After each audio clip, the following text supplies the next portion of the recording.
vocês que estão nos assistindo mais uma vez. Hoje um formato aqui um pouco diferente. O nosso Marcelo infelizmente não pôde estar aqui com a gente por causa de outro trabalho, né, gente? Não, a gente não só faz isso e aí ele tá meio apertado no escritório e hoje infelizmente ele não tá aqui com a gente. Mas hoje temos aqui Pedro Espontan, um amigo aí da faculdade, amigo da vida, já conheço há muito tempo. Inclusive estudou com o Marcílio na Atalaia, né? Bom sempre frisar. E hoje a gente está aqui conversando com ninguém mais, ninguém menos que Dr. Ian Diego. Falei certo? Certo. Olha só que bacana. Professor, se apresente, fala com o pessoal aí primeiramente, né? O pessoal gosta de dar uma boa noite. Boa noite a todos. Vim aqui, né, passar um pouco de conhecimento, ministrar aula aqui na UNEMAT e conhecer um pouco mais a cidade, né? Eu já tinha vindo aqui em 2014, mas parece que está bem diferente, né? Deu uma crescida muito. Sério?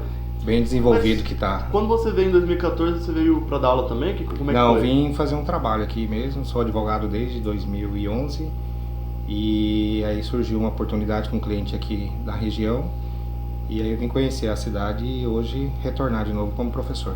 Olha que bacana. Professor, você é da onde para me dar? Sou de Cuiabá, né? Cuiabano, sotaque aqui entrega. E atualmente eu moro na região do Vale do Araguaia. Moro em Barra do Garça e Campinápolis. Em Campinápolis eu sou procurador do município e em Barra, né, eu adotei 2 crianças e elas ficam lá, a residência lá em Barra. Eu dava aula na faculdade lá, agora eu estou dando aula de forma itinerante na UNEMAT. Que bacana. Mas só para eu sou geograficamente Mato Grosso, pelo menos lá na parte de baixo eu sou meio burro, a verdade é. Divisa com Goiás, né? Divisa com Goiás. A região do Araguaia é todo aquele lado leste ali do estado. E aí nós temos o Baixo Araguaia, Médio Araguaia e Alto Araguaia. A Barra do Garça ali está no Baixo Araguaia, divisa com Goiás. Certo. Aí a questão da sua formação, você já queria fazer direito, o direito caiu no teu colo, conheceu o direito a partir de alguém, como é que foi essa situação? Então eu formei na Escola Técnica Federal, lá de Cuiabá, antigamente era ETF, depois passou para Cefet e agora é IFMT, né? Isso. E uma colega minha falou que queria fazer direito, eu sei que no 3º ano ainda a minha realização pessoal era biologia. Então eu tinha muita vontade da área da biologia a parte de ecologia. Aí eu pensei, falei, como que eu vou ser mais eficiente, sendo um ambientalista ou às vezes atuando ali no ramo direito público, ali direito ambiental. E aí surgiu essa oportunidade de eu, né, fazer essa reflexão e optei pelo direito.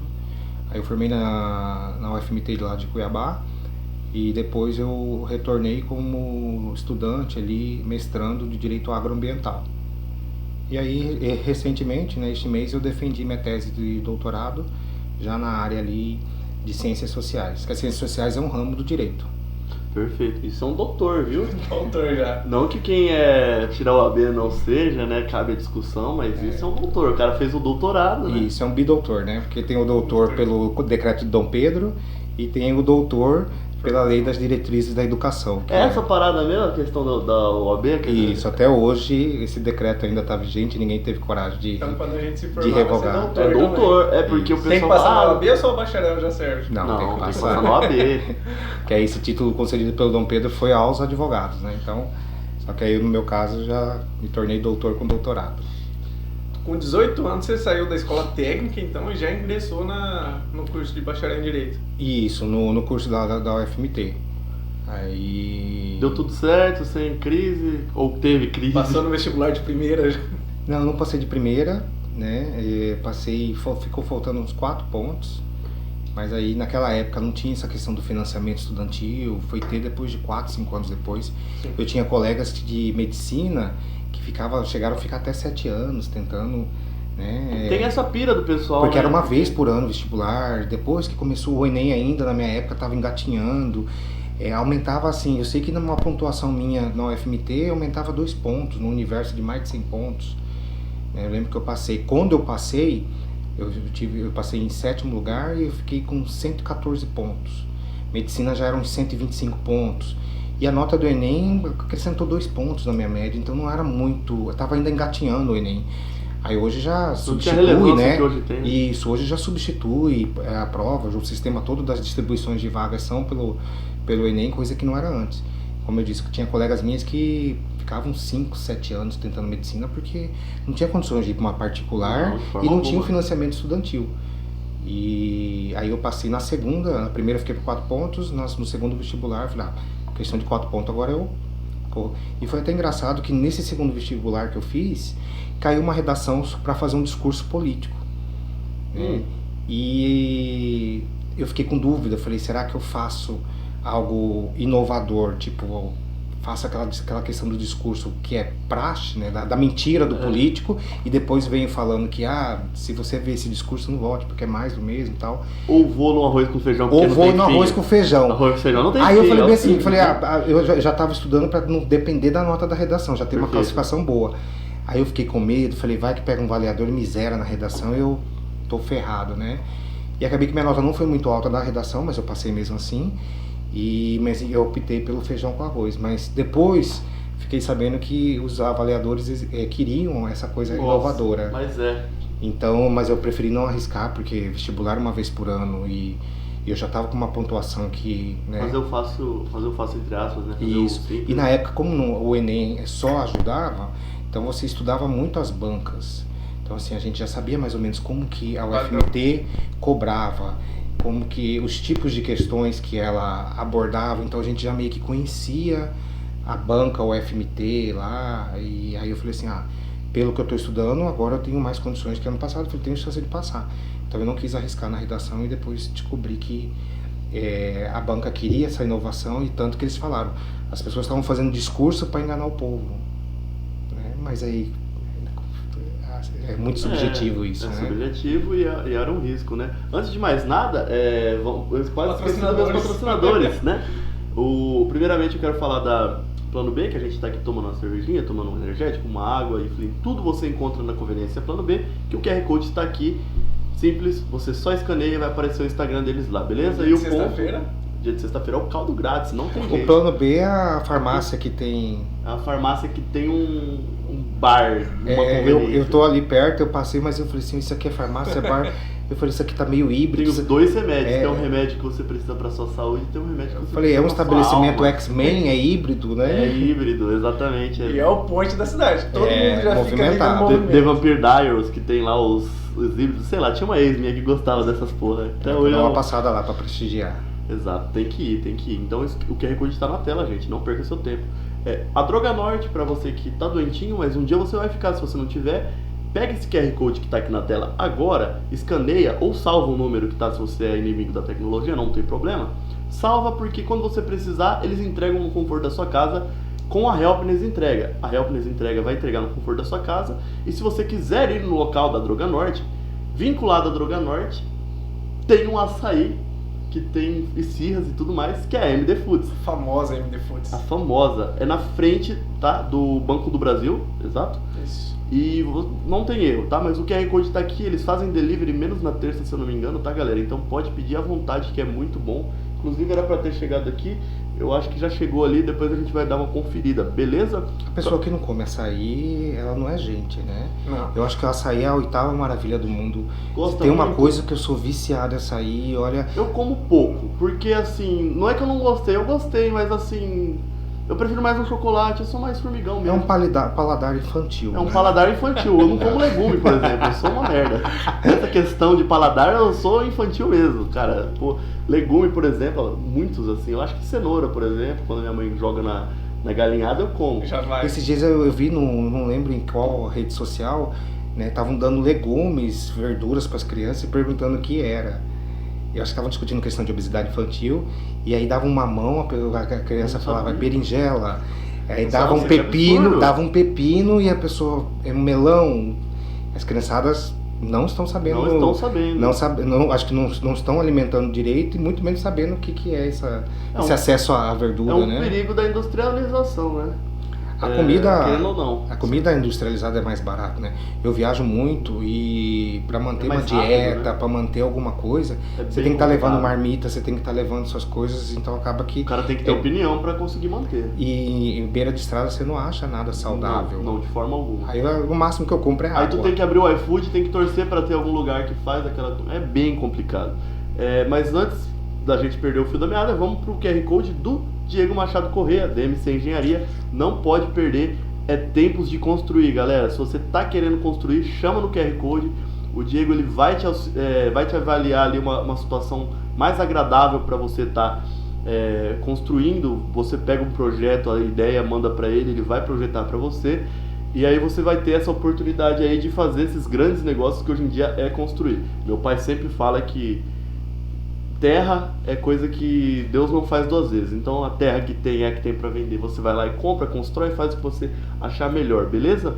Mas sempre com o Diego Machado Corrêa na DMC Engenharia. Tem que valorizar porque é daqui, gente de e Colina. Tem muita experiência, né? Mais de 10 anos já trabalhando na área. Estudando, trabalhando na área e recém-formado. Ele trabalha 10 anos em escritórios, adquirindo conhecimento da engenharia e recém-formado. Formou ano retrasado, se não me engano, ano passado, enfim. Tem que confiar no homem, porque o homem é pica de verdade. Soltou a obra na mão dele. Esquece, deu tudo certo. Não tem. Tem que valorizar, comércio local. Comércio local e incentivar, prestigiar. Pessoas brilhantes que... Um menino nascido aqui, um moleque bom pra caramba. Pô, conheço o Diego há muito tempo. Não é só porque é meu amigo, é um moleque, cara, trabalhador. Pô, chamei ele sábado pra tomar uma. Sábado. À tarde, tipo umas 4 horas. Mano, eu tô aqui no escritório. Eu falei, mas você não trabalha sábado? Não, mas... Hoje eu peguei pra trabalhar, porque eu gosto que é mais calmo, ninguém vem. Eu também trabalho de segunda a domingo, não tem horário não. Ainda mais... quando você tá na inspiração, você tem que pegar aquela situação. Não, meu na inspiração, criminalista, final de semana, né? É a hora que não tem como você deixar um celular de lado e é a hora que seu cliente tá preso. Hoje veio só uma? Olha, perfeito. Já chegando as nossas esfirras aqui, beleza? E o próximo QR Code do nosso primeiro patrocinador, Daniel Monteiro, Colina Chopp. Se você quiser um happy hour e tal, agora tá tendo porção de peixe, tá uma maravilha lá. Ó, sexta-feira vamos pra lá? Sexta-feira a gente vai pra lá. Colina, um abraço pro Daniel, já são 54 episódios aí, com esse que tá saindo agora, que vai sair no caso. 54 episódios e todos ele patrocinou, uma maravilha, beleza? Falamos já dos patrocinadores, olha só que beleza. Não, tem mais um. Novidade. Tem mais um que é surpresa. Novidade. Kings, uns meninos aí que estão vendendo bastante coisa desses negócios de pod, inclusive eles vão fortalecer na Nick Salt que eu tô precisando. Oh, maravilha! Eu vou pedir pro Eliabe colocar o QR Code, já que vai ser gravado na edição depois. O pessoal da Kings tá chegando agora em Collider e vai te fortalecer nessas questões de pod, nessas questões de narguilha aí, se você quiser comprar uma essência, se quiser comprar um vape, enfim, toda essa questão, conversa com os meninos da Kings, certo? Faz entrega? Faz entrega. Estoque grande, um preço, diz ele pra mim, e eu confio nele, que é o mais barato aí de Collider. Então, chama o menino aqui nesse QR Code, tá? Se você for inimigo da tecnologia, pega esse número que tá aqui do lado do QR Code, adiciona e conversa com o menino, certo? É isso, pronto, né? Não preciso falar mais de patrocinadores, nem um pouco. Só falar que a Expo Líder tá chegando. Tá chegando. Só vou falar isso. O preço vai... O preço tá ótimo. E na minha mão... Não vai subir. Não... Vai subir, então vai. Aproveita e compra agora. Hoje eu tava vendo que tava vendendo de 120 por 100. Eu já vou riscar minha agenda, eu vou vir pra cá. Tem que vir, professor. Pô, vai ter Guilherme Benuto, cara. Que maravilha. Muito show bom. Pô, eu amo as músicas. Tem uma drive-in. É drive-in? Não conheço. É drive-in, Você gosta de sertanejo? Você parece que é mais pro rock? Eu sou mais pro rap. Só que eu gosto de sertanejo. Se eu falar, você vai ficar chocado. Hoje eu estava ouvindo uma música, Ponta de Faca, Craveiro e Cravinho. São pais, o Craveiro é pai do... Cara, qual que é o nome daqueles cantores? César e Paulinho. Já ouvi falar. César e Paulinho, pô, famosão. E eu gosto de moda de viola. Tinha um Carreiro Pardinho, Tonico Tinoco, Liu e Léo, Cacique Pajé, Zilo e Zalo, pô. Só pra eu falar essas duplas, você sabe que eu conheço. Eclético é o nome. Eu quando cheguei no interior, desde 2009, que eu cheguei em Novo São Joaquim, eu tive que acostumar com essa questão de sertanejo, porque em Cuiabá, apesar de era um gueto, mas não era predominante. Mas é lá o que é... Rasqueado? Não, tinha de tudo. Além do lambadão, tinha pessoal... Diz que lambadão lá Diz não, esses dias eu fui lá, porque eu tinha que pegar um avião pro Rio, e eu fiquei na casa do amigo, que é daqui de Colíder, o Arthur, um abraço pro Arthur. Conhece, né, o Arthur Barbosa? Sim. Ele, falou, é lambadão, você vai em todo bar, tá tocando lambadão. É muito bom, eu gosto demais de lambadão, mas também tinha assim, o pessoal do técnico, tinha o pessoal do forró, do rock. Teve então época, 2013 tinha de tudo ali. Tinha de tudo tava ali. Forte no Brasil, isso. né? tinha de tudo ali. Só que no interior não tem esse de tudo, né? Então o sertanejo e o eletrofunk é demais. O eletrofunk com a juventude, Mas o senhor, mas o sertanejo qual que é também. a música que o senhor gosta? Ah, Eu tô chamando de senhor aqui. Hoje eu já ouço de Mas tudo. você? Né? Hoje eu ouço de tudo. Aprendi a gostar do sertanejo. Mas o que tu mais tá ouvindo se tu abrir o seu Spotify do nada? Eu acho mais pop e eletrônico. É. É o que eu baixo. Se bem que em viagem eu acabo, né, ligado no 220, eu baixo podcast, eu baixo aulas, cursos, e aí eu da estrada eu vou ouvindo para não se sentir sozinho, né? Hoje já deixei um pouquinho de lado a música. O podcast é bom por causa disso, porque você parece que você tá ali na conversa. Tá ali na conversa. E aí eu pesquiso pessoas interessantes, entrevistas interessantes, temáticas interessantes, baixo, né, no YouTube Premium e vou parece que passa mais rápido a viagem. Pô, e vou ouvindo, vou buscando conhecimento, né, recebendo informação. E a questão, até essa questão do podcast é uma entrevista mais, né, solta, mas ao mesmo tempo não deixa de ter conteúdo. E óbvio, com aquela responsabilidade, né? Sempre bom lembrar porque a gente... como é um formato que ele se popularizou muito, a gente não pode esquecer que foi o Flow que popularizou. Sim.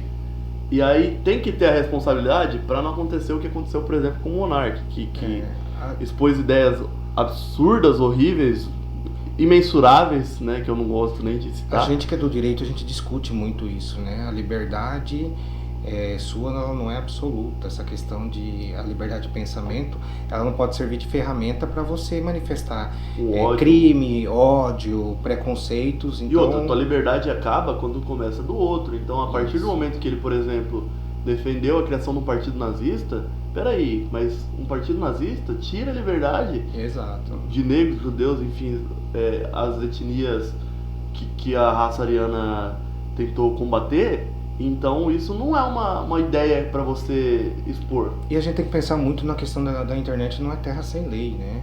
Então você não pode ir num grupo do WhatsApp fazer piadinhas gordofóbicas, homofóbicas, transfóbicas, racistas e achar que às vezes está numa conversa privada, quando você está num grupo que pode vazar. E como já aconteceu inúmeros casos aí de, né, até mesmo daquele deputado lá, o Mamãe Falei, que vazou num grupo de futebol, né, a respeito dele falar das ucranianas que falaram. Porque no final das contas ele fez um turismo sexual, independente. Isso, e a pessoa depois quando é exposta, ainda parece que não tem um gabinete ali de crise, né, uma assessoria de crise, que acaba ainda, ao invés de minimizar e assumir, eles acabam terminando de falar mais besteira. E isso aí nós temos inúmeros exemplos, e a pessoa depois vem pra internet falar que foi tirado de contexto, foi feito isso, aquilo. Então a gente tem que tomar muito cuidado com o que a gente fala, principalmente os meios de comunicações que são formadores de opinião. Eu como professor, procurador do município de Campinápolis, a gente é pessoa pública, né, politicamente exposta, a gente não pode estar falando qualquer besteira. E quando você fala, existe responsabilidade sobre isso. Ainda mais, né, hoje em que qualquer um está com o celular, está gravando, e está correto de gravar, né? Nós temos que gravar, se está em ambiente público, principalmente, a pessoa tem direito de gravar, e até a gente discute isso no direito penal, a questão de gravar os servidores públicos, especialmente os policiais. Aí eles vêm falar, não pode me gravar. Não pode o quê? Você está prestando serviço público. Exato. E a pessoa tem que fazer prova para ela. Se ele está ultrapassando o limite da lei ali, agindo com abuso de autoridade, obviamente que tem que gravar sim. Eu concordo. Eu até queria citar um exemplo que, cara, me deixou assim... É abismado porque às vezes parece que a gente tá num episódio de South Park, assim, as coisas acontecem... Eu adorava South Park, mas ainda era pesado pra minha época. Muito. Eu gosto muito de assistir Family Guy. Pra caralho. Family Guy eu não assisti, mas eu sou da era do South Park. Que o Family Guy ele foi muito acusado de copiar os Simpsons, só que Family Guy é infinitamente melhor que os Simpsons, as piadas são muito melhores. Tem que assistir. Simpsons nunca me pegou, eu sei da grandiosidade, eu sei da grandiosidade né, dos inúmeros episódios que 30 temporadas, a porra toda. Mas ainda entre os Simpsons e South Park, eu sempre eu era mais revoltos. Family Guy, professor, tá aí a dica. Mas agora, pulando já pra esse assunto muito sério, que, cara, me chamou a atenção, me deixou assim... abismado. Todo mundo provavelmente viu a questão da vinícola Aurora lá, né? Sim. Isso já bastava para ser uma parada impactante, pra gente ver o quanto que ainda existe o racismo e que a escravidão não acabou. Não é por causa de uma carta de uma princesa que a escravidão acabou. Ela só foi, entre aspas, maquiada e foi diminuída. Quando acontece aquele discurso daquele Vereador, né? era um vereador, um deputado, enfim, vereador. que ele fala que vamos pegar os argentinos para trabalhar pra gente, esse povo de lá, citando os baianos, esse povo lá de cima, não gosta de trabalhar. Gente, era literalmente um trabalho escravo. Era literalmente um trabalho escravo. A gente fala no direito da escravidão moderna. Então, ela vem com uma outra roupagem. Uma colega minha, a Marina, mando até um beijo para ela fez a tese dela sobre escravidão contemporânea, publicou até inclusive um livro, e a gente trata essas questões no direito ambiental do trabalho, e é o que está tendo muito, a questão da escravidão contemporânea. Ela tem algumas roupagens diferentes, mas não deixa de ser escravidão. Então, aquele pessoal que fala que o racismo acabou, na verdade, não só ele vem com outra roupagem, como também a escravidão, que não acabou e vem com outras roupagens. E isso a gente volta àquela celeuma, né, das ações afirmativas, como cotas, que muita gente abre a boca para falar que é injusta, né, mas esquece que nós estamos num processo de mudança. Hoje, né, saiu até uma reportagem no Fantástico a respeito dos cotistas, a questão das notas deles, e já percebeu-se que as notas estão, se não na média, acima da média do pessoal não cotista, e que é uma balela. Então hoje você vai tirar uma foto nas universidades que ofertam um curso de medicina. Perdão, é a hora que eu... susto, achei até que era o meu. Falei, que eu dou uma acordada pra ir pra faculdade. Você já vê uma outra cor dessas pessoas na foto. Então você já vê muitos negros, pardos. Isso é a ideia da ação afirmativa, das cotas, que progressivamente ela vai ser eliminada, não é uma coisa ad eterno. Esses dias eu estava conversando com... é uma dívida histórica que o país tem. Isso. Como é gostoso a maturidade, como é gostoso você viver e você aprender, porque, por exemplo, eu com 14 anos, abri a boca para falar, cota tem que ser financeira. Se o cara recebe mal... Você é pobre, né? Baseado na questão da pobreza. Falava isso e achava que eu tava na... Cara, quando você realmente vê o atraso que a escravidão trouxe, o atraso que o racismo traz para a sociedade... E até hoje, né, presente... Muito presente. Que dificulta o acesso de negros ao mercado de trabalho. Quando nós temos um racismo estrutural, um racismo dentro da polícia que aborda negros. Nós tivemos aí até na sala de aula, eu disponibilizei material de juiz, né, aplicando teoria de Lombroso do século XVIII, onde tratava questões de traços raciais, traços, né, de perfis físicos de pessoas e pertencentes ao criminoso. Então sempre a cor negra... Cara, de verdade, eu integrado no rap há muito tempo, desde pequeno.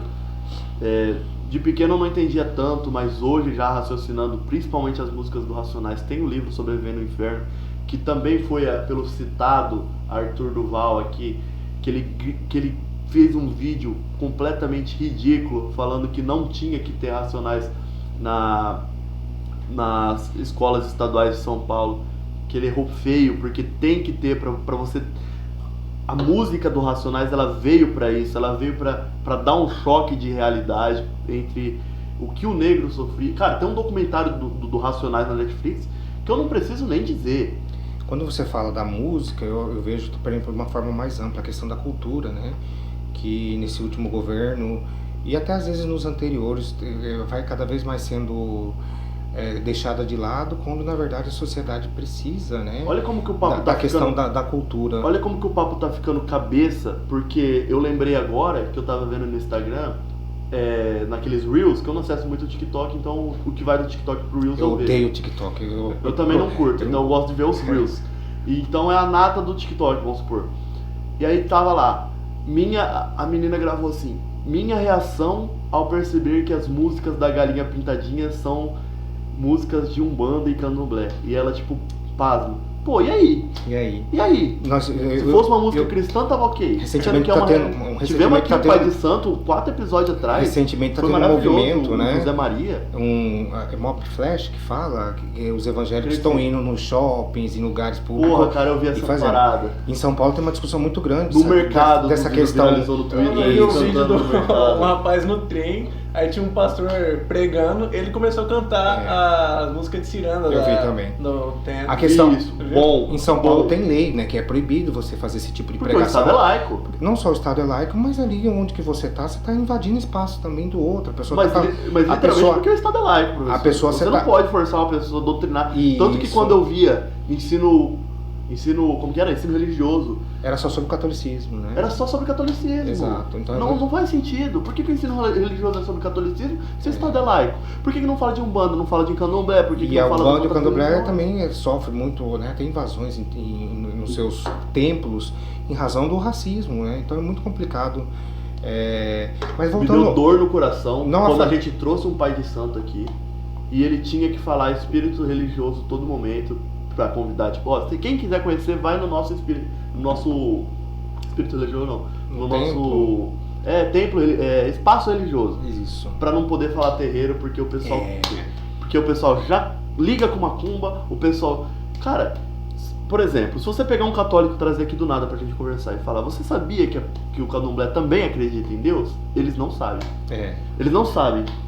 Eles fundamentam na Bíblia. Eu acredito que qualquer religião que tiver fazendo bem ao próximo, cada um pode escolher a sua. Porque você não tem que impor uma pessoa. Esse é o objetivo da religião. Eu acho que, voltando, trazendo todos esses assuntos que a gente levantou, eu acho que a questão é que a internet deu vozes, né? A gente muito imbecil e muito rápido. E muito rápido. Então hoje você olha uma produção de conteúdo na internet, você vê uns nichos. E a questão do algoritmo vai, né, imbecilizando a pessoa, porque ela começa a curtir só um tipo de conteúdo. A gente conversou sobre isso. E ela acha que essa bolha dela é a correta, é a mais... E acha que tanta pessoa... O mundo tá girando só em torno dessa bolha. E é onde a gente cai no erro, né? No achismo de, às vezes, emitir uma opinião, porque você está dentro daquela bolha e acha que na internet vai estar todo mundo concordando com você, quando na verdade, né, nós estamos aí na rede mundial e vai ter alguém que vai discordar e vai ter alguém que vai pegar com o que você está falando ali, está ultrapassando o limite da liberdade de expressão, né? E beirando ali crimes e etc, discursos de ódio. Cara, a gente trouxe o Ney aqui, conhece o Ney Nogueira? De Cáceres, eu acho. Não, depois eu vou te apresentar o podcast dele, que é muito bom também, que ele gosta muito de filosofar sobre isso, estuda bastante filósofos. Cara, também o podcast dele foi sensacional, do mesmo jeito que a gente está conversando. Quando você põe tudo de lado e você só reflete o que realmente importa, a gente vê que a sociedade ela tende a ser melhor. Quando você realmente foca no que realmente importa. Não tô falando de horários de desperdício, que é aquele horário que você tá na tua casa assistindo um futebol. Não, quando você tá conversando com um amigo, coisa séria. Aí do nada, pô, sabe, essas piadas que a gente às vezes faz, cara, e quando você vai amadurecendo, você vai vendo que não precisa mais. Sim. Tá ligado? Porque hoje o mais importante é saber o porquê que um cara com guarda-chuva foi confundido com um fuzil. Por que isso aconteceu? A gente sabe que essas coisas não são por acaso. O pior é quando elas justificam, né? A gente, cara, eu adoro de paixão, eu gosto muito do rapaz que tava lá na sala, mas eu vou ter que citar ontem. Ele fala, o nosso alvo não tem perna. Mas peraí, meu amigo, tá. Eu concordo que ali, realmente, nessa situação lá de Feliz Natal, o cara meteu o louco. Ele merecia. Pô, você não vai pra cima de um polícia. Pode ser que o cara tava na droga. Conhecendo a nossa polícia, né? Agora, falar que alvo não tem perna, mas peraí, meu amigo, calma lá. Calma lá, a situação não é assim. Vocês são treinados pra trazer a maior segurança possível. Isso a gente entra também na questão da discussão do governador, que se recusou a questão do uso de câmeras em policiais, né? Uhum. Em estados maiores e até mais ricos que o nosso, como São Paulo, se eu não me engano, já tá. Parece que caiu drasticamente a quantidade de homicídio, muito estranho. E a gente tem inúmeros relatos de policiais que abusam. Eu que atuo na questão criminal, a gente sabe de relatos de abuso de autoridade Só que terceiros que filmam, porque se tiver a câmera ali, por que cai essa mortalidade aí de pessoas, né? Porque justamente a questão de vigiar. E o nosso governador, na contramão, né, meteu uma declaração aí falando que não irá filmar, a filmagem vai ser para os bandidos e não, né? Mas e quando a polícia é o bandido? Quando a polícia extrapola, né? Nós temos também casos de milícias e enfim. E no Rio de Janeiro é absurdo, assim, eu acho que a gente formato que a milícia funciona. Isso é uma medida populista, né? Porque aí agrada esse cenário que nós temos aqui de Mato Grosso, de uma direita ou extrema direita muito forte, né? Como se é muito bonito falar, filmar é para filmar bandido, não é para filmar o policial, mas nós estamos filmando justamente, né, que o policial correto... Nós estamos filmando os dois. O policial correto não tem problema nenhum com a câmera. Assim como quando teve aquela crítica à lei de abuso de autoridade, né, mas aquilo é para o mal profissional, é para o mal juiz, para o mal promotor, para o mal delegado, e não para quem faz correto a lei. Só que a gente tem muito ainda que evoluir nesse sentido, né, só que quem paga isso tudo é a sociedade. E especialmente a sociedade pobre, marginalizada, que é a que mais sofre a violência policial, né, a violência do Estado, desse sistema contra ele. Exato. Me lembrou de uma outra discussão que a gente teve em sala ontem, que ele estava citando a questão da arma, que eu fiz uma piadinha lá. Eu falei, cara, se você colocar uma arma na mão de um cara que está tomando álcool, ele vai encorajar e matar alguém. Aí eu falei, se você der para um maconheiro, eu citei especificamente a questão da maconha, ele vai vender a arma, vai comprar uma maconha, ele tá tranquilo, ele só quer fumar maconha. E vai mesmo. O cara tá suave. Eu fiz uma piada, não que o cara tá tão viciado que ele vai vender para comprar uma maconha. Não, ele não quer arma, era isso que eu queria dizer. E ele pegou e falou, lógico, esse moleque é muito bom, tá? Eu tô falando que ontem nessa discussão, eu tô citando os pontos dele, porque aqui convém. Mas o moleque é muito bom, moleque cabeça, inteligente, muito bom.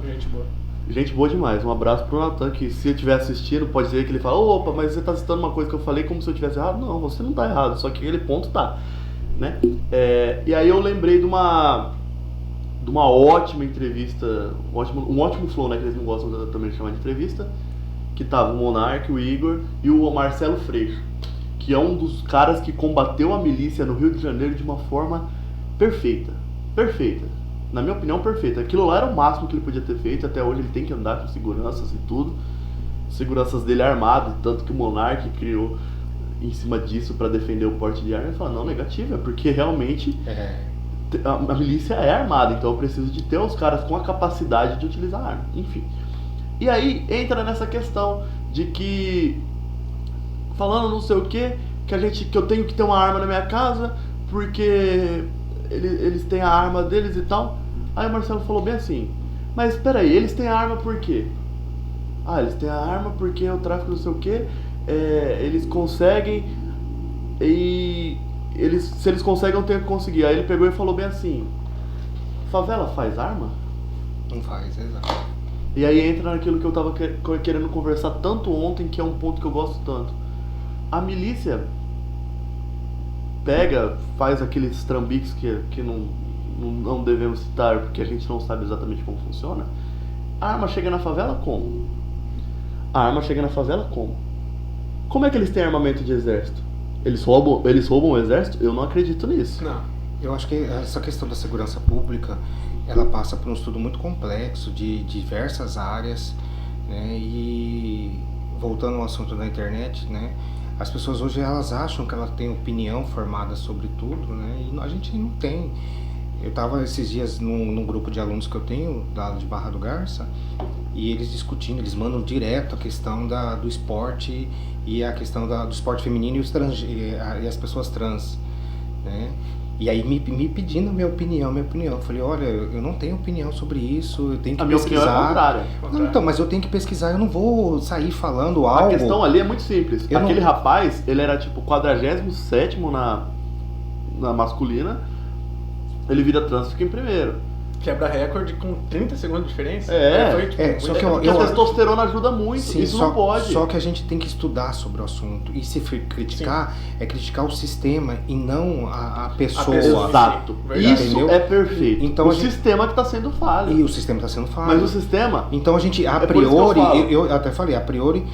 dá um ar ali de negócio, mas eu não vou também sair disparando, disparando minha opinião sem saber, sem pesquisar, né? Porque eles passam por um processo de hormônio, né? De transformação, de acréscimo, alterações de hormônio, mas e aí, isso aí está sendo suficiente para igualar? Não tá? Então a gente tem qualquer discussão, e a gente fala aqui da segurança pública, da questão das pessoas trans em negócio, a gente tem que estudar sobre os assuntos antes de sair falando qualquer coisa. Exato. Eu puxei aqui, eu tenho um grupo, um abraço até todo episódio, graças a Deus eles assistem, o pessoal do NR, que é um grupo que tem várias pessoas de São Paulo, Rio de Janeiro, Bahia, enfim. E a gente colocou um membro agora, que é o Sérgio, um amigo do Chau, conhece o Chau? Lá do Mato Grosso do Sul, e ele pegou e mandou... Aqui, ó, Lia Thomas se torna a primeira trans campeã universitária no ZEUA e rivais se recusam a dividir o pódio. Pra mim... Qual que é a fonte? Também temos que tomar cuidado com a fonte, no G1. Porque fake news aí G1, a gente tá... G1, tá tudo certo isso, realmente tem a foto dele sozinho no pódio, os rivais, na minha opinião, corretamente não dividiram o pódio. Porque o sistema realmente foi falho ali. Aí eu falei, impossível alguém com testosterona praticar uma modalidade feminina. Aí todo mundo concordou tal. E aí o Sérgio, que tinha mandado, ele falou: imagina você lá, como pai, vendo sua filha competir com um marmanjo que se intitula um ET feminino.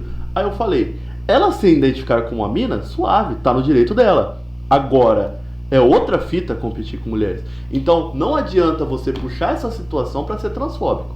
Sim. Isso é errado. Exato, super errado. Nós temos que estudar e saber, né, se esse sistema... Tem direito de participar do esporte também. Tem, mas faz uma categoria pra trans, porque hoje não tá tão diverso, tem tantas pessoas. Mas aí não cai na mesma peneira? Se juntar o trans que é homem virou mulher e o trans que virou homem, mulher que virou homem, vai ter que fazer mais duas categorias. Não, faz duas. Porque hoje é muito normal, isso é uma questão delicada, porque também quando a gente fala de criar uma nova categoria, também a gente pode estar aí, né, às vezes diminuindo, não? Então são assuntos complexos que a gente pode criticar o sistema, mas não as pessoas. Isso aí a gente traz também para a questão do banheiro, né, o terceiro banheiro. As pessoas criticam muito o banheiro unissex. E já sobem mas não, não quer dizer que vai ser obrigatório o banheiro unissex. Eu sou favorável ao terceiro banheiro em lugares LGBTQIAPN+, tem essa questão do banheiro fluido, o banheiro, né, que pode ser acessado tanto para homens, para mulher, ou binários, não binários, etc.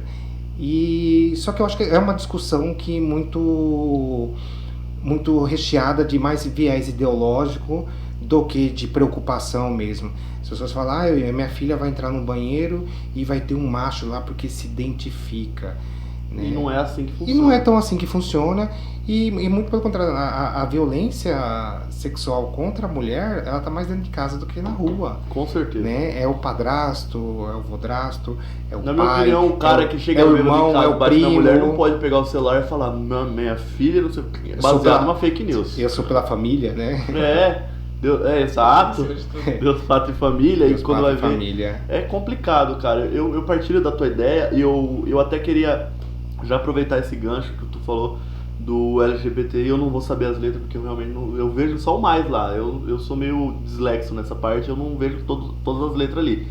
Mas eu queria muito que tu falasse do teu trabalho voluntário. Eu ouvi isso, você vê que eu fico lá no celular, mas eu fico ouvindo a aula e prestando atenção nas partes que adentram na minha cabeça. Eu sou assim. Eu faço parte da Aliança Nacional LGBT e a gente, pelo menos aqui a coordenação de Mato Grosso, pelo menos a coordenação jurídica que eu lidero, nos casos de homofobia aqui em Mato Grosso, a gente tenta ali entrar em contato com a família, né, apesar de estar naquele momento de luto, mas de forma muito educada e polida, e perguntar para a família se ela tem interesse que a gente habilite no processo como assistente de acusação, até ali para dar um suporte para a família e de saber que tem um elo ali ainda entre o processo, né, e a cobrança de justiça. Não fica só exclusivamente ali a cargo do promotor, mas a família tem alguém ali representando ela e cobrando justiça.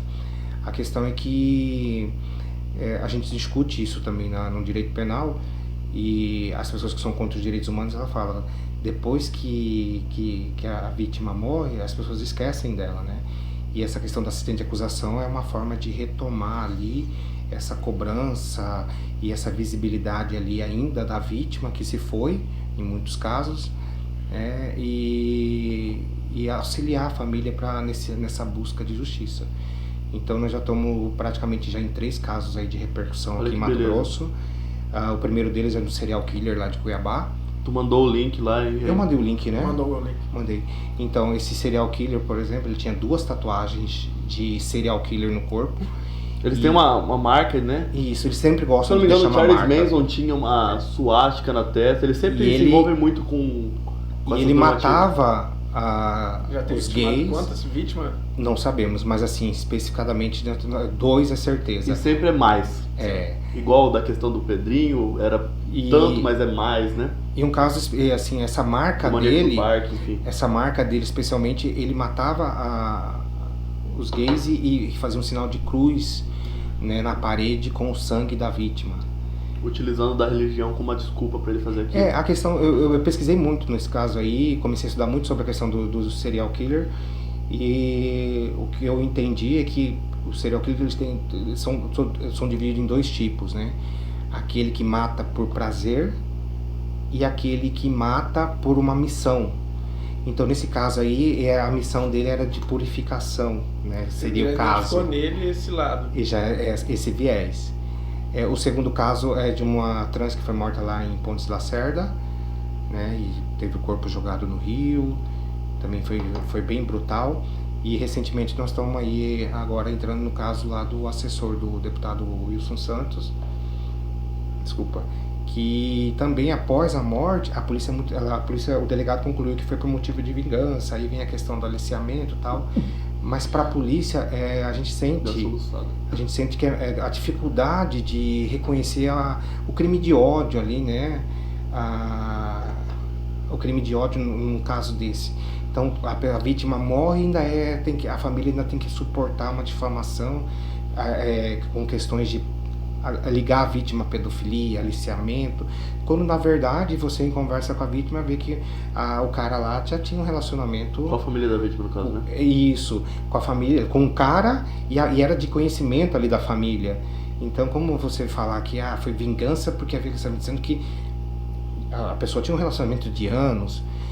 Então hoje ainda nós temos uma sociedade muito preconceituosa, onde um sujeito de 50, de 30, de 25 anos se relaciona com uma menina acima dos 14 anos, e entre até 18 é menor de idade, mas abaixo do 14 não é crime.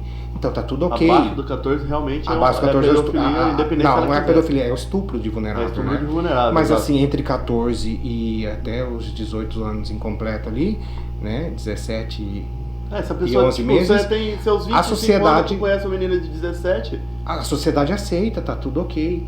Mas se uma pessoa, um homossexual, e tem esse relacionamento com uma pessoa de 15, 16, 17, e aí já vem essa questão, né, de demonização, de criminalização da pessoa, e é o que aconteceu nesse último caso que a gente está entrando aí, e né, fazendo esse trabalho voluntário para a aliança. O senhor vem tomando a frente, no seu município, se faz algum trabalho, eu vi que virou um ponto turístico a sua casa lá.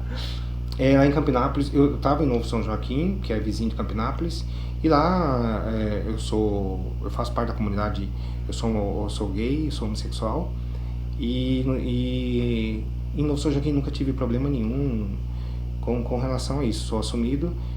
Mas em Campinápolis, as pessoas comentavam lá que os gays lá tinham uma dificuldade de se aceitar, se assumir por causa desse preconceito da população local.